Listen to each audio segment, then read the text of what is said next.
नमस्ते दोस्तों, solo story teller में आपका स्वागत है। चलिए सुनते हैं आज की स्टोरी। सब कुछ ठीक चल रहा था। सारे कल कारखाने भी खुले थे, लोग अपने काम पर भी जा रहे थे कि कोरोना वायरस का प्रकोप पूरी दुनिया में फैल गया।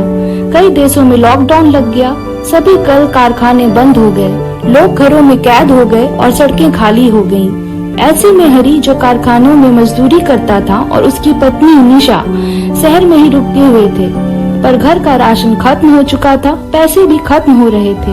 इधर मकान मालिक घर खाली करने का दबाव डाल रहा था। दोनों ने गांव वापस जाने का निर्णय लिया, पर जाने का कोई साधन नहीं मिल रहा था। रेलगाड़ी, बसें सभी बंद थी, सड़क पर हर जगह पुलिस थी। तभी हरी के दोस्त ने उसे बताया कि एक ट्रक जा रही है, आप लोग उसमें जा सकते हैं। बचे कुचे पैसे ट्रक ड्राइवर को देकर वो दोनों अपने 3 साल के बच्चे के साथ ट्रक पर सवार हो गए, पर पुलिस के डर की वजह से ड्राइवर उन्हें आधे रास्ते पर ही ट्रक से उतार कर चल दिया। हरी और उसकी पत्नी परेशानी में पड़ गए। सड़क के रास्ते जाने पर पुलिस का डर सता रहा था। दोनों ने रेलवे ट्रैक के किनारे किनारे जाने का निर्णय लिया। पूरे एक दिन से वो लगातार बच्चे के साथ चलते जा रहे थे। उनका खाना पानी सब खत्म हो चुका था, अब रात हो चुकी थी। थक कर निशा ने कहा, बाबू कब से रोकर कुछ खाने को मांग रहा है, मुझसे भी अब चला नहीं जा रहा। हरी ने कहा, क्या करूं, कुछ समझ नहीं आ रहा, न पैसे बचे हैं न खाना, पता नहीं हम ये सफर कैसे पूरा करेंगे। तभी निशा ने कहा, सफर पूरा करने पर भी क्या होगा, लोग तो हम मजदूरों को ही कोरोना को फैलाने की दोषी समझते हैं। आपने मास्क की जगह गमछे से मुंह ढका है और मुझे साड़ी से ढकना पड़ रहा। क्या करें साहब, हमारे पास तो 5 रुपए की बिस्किट भी खरीदने के पैसे नहीं बचे, हम मास्क कहाँ से लगाएंगे।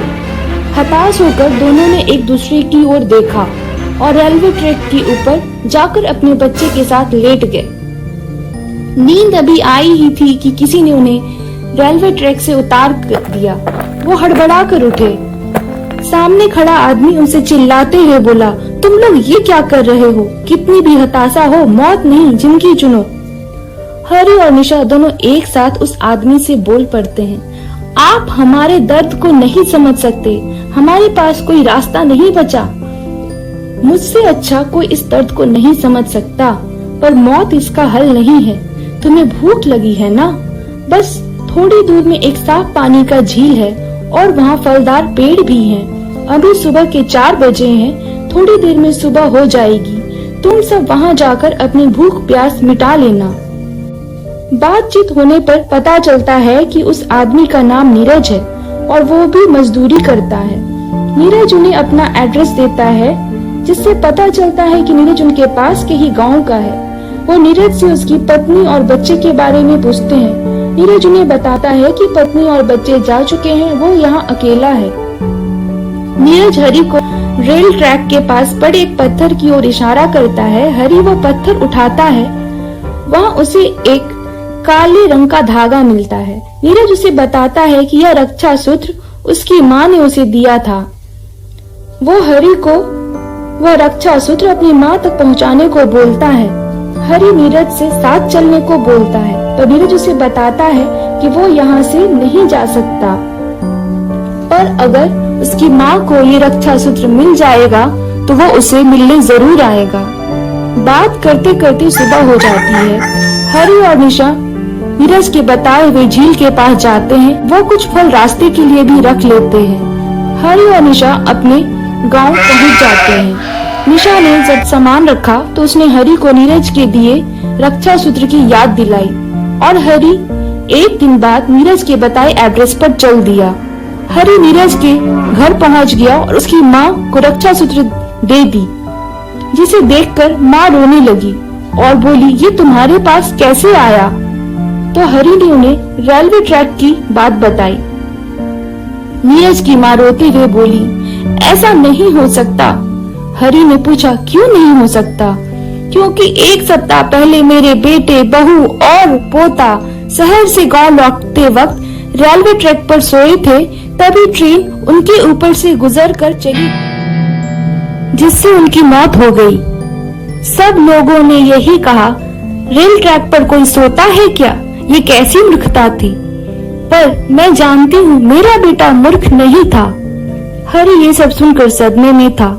वह कैसे बताता कि ये मूर्खता नहीं थी, अंतहीन हताशा थी जो गरीबी, भूख और लाचारी से उपजी थी। पर मौत के बाद भी नीरज को इससे मुक्ति नहीं मिली, बल्कि अब तो वह उस रेल ट्रैक पर हर रात मौत का सामना कर रहा था। वह एक अंतहीन पीड़ा में था। हरि वापस अपने गांव लौटता है। नीरज की बातें सुन के कानों में गूंज रही थी। वह निशा को सारी बातें बताता है और दोनों सोने चले जाते हैं। हरि सपने में नीरज को देखता है। मैंने तुमसे वादा किया था ना, मैं मिलने आऊंगा। मैं जा रहा हूँ दोस्त। मेरी माँ का ख्याल रखना और एक बात याद रखना, हमेशा किसी भी परिस्थिति में जिंदगी को चुनना। हरि और निशा वापस शहर नहीं गए। उन्होंने गांव में ही सरकार की मदद से अपना ढाबा खोल लिया और उनका बेटा गांव के विद्यालय में पढ़ाई करता है। अगर ये स्टोरी आपको अच्छी लगी तो लाइक और शेयर करें। आगे भी ऐसी स्टोरीज के लिए चैनल सब्सक्राइब करें।